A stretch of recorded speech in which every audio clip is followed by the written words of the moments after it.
Saudi अरब के मोहम्मद बिन सलमान ने अपनी दौलत के एक छोटे से हिस्से से 3,500 करोड़ रुपए की एक पेंटिंग खरीदी, जबकि इतने पैसों से 1200 से भी ज़्यादा लिम्बोर्गिनी, 3 बोइंग 747 या फिर 25 F-16 फाइटर जेट खरीदे जा सकते थे।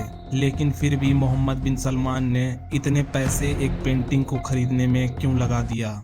सऊदी अरब के मोहम्मद बिन सलमान और इनका खानदान ना लखपति है और ना ही करोड़पति और ना ही तो अरबपति है, बल्कि इनका पूरा खानदान पूरे 1.4 ट्रिलियन डॉलर का मालिक है, यानी 106 खरब रुपयों का मालिक। ये खानदान इतना अमीर है कि दुनिया की महंगी से महंगी चीजें भी इनके सामने कोई अहमियत नहीं रखती। आज हम जानेंगे कि आखिर इन लोगों के पास इतना पैसा आया कहां से और मोहम्मद बिन सलमान इतना पैसा खर्चा कहां करते हैं।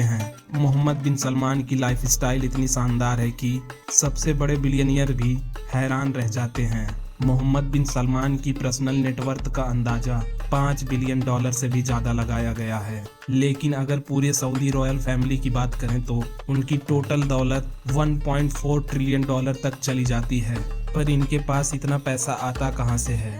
तो इसका जवाब है ऑयल।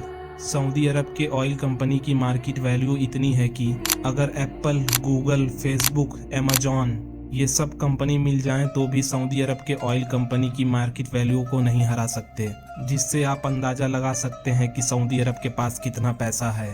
दोस्तों, दुनिया में जब भी सबसे अमीर, सबसे ताकतवर और सबसे जवान हुक्मरान की बात आती है तो उसमें सबसे ऊपर नाम मोहम्मद बिन सलमान का आता है, जिनके शौक सुनकर आपके होश उड़ जाएंगे।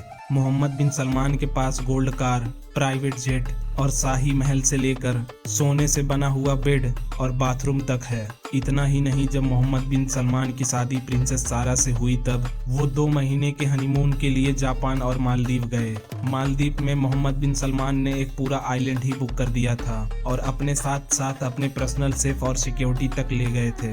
इतना ही नहीं, मोहम्मद बिन सलमान फ्रांस में शाही वेकेशन के लिए पहुंचे तो वहां उनको एक खूबसूरत यॉट दिखी, लेकिन वो यॉट एक रशियन बिजनेसमैन की थी। पर मोहम्मद बिन सलमान उसको उस यॉट की मुंहमांगी कीमत 500 मिलियन डॉलर देकर खरीद लिए।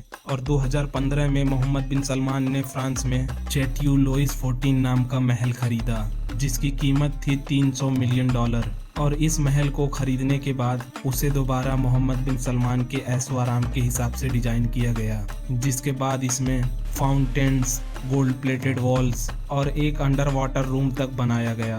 मोहम्मद बिन सलमान ने लियोनार्डो दा विंची की एक 500 साल पुरानी पेंटिंग भी खरीदी और ये दुनिया की सबसे ज़्यादा महंगी बिकने वाली पेंटिंग थी, जिसकी कीमत थी 450 मिलियन डॉलर, जो आज तक की सबसे ज़्यादा महंगी बिकने वाली पेंटिंग थी।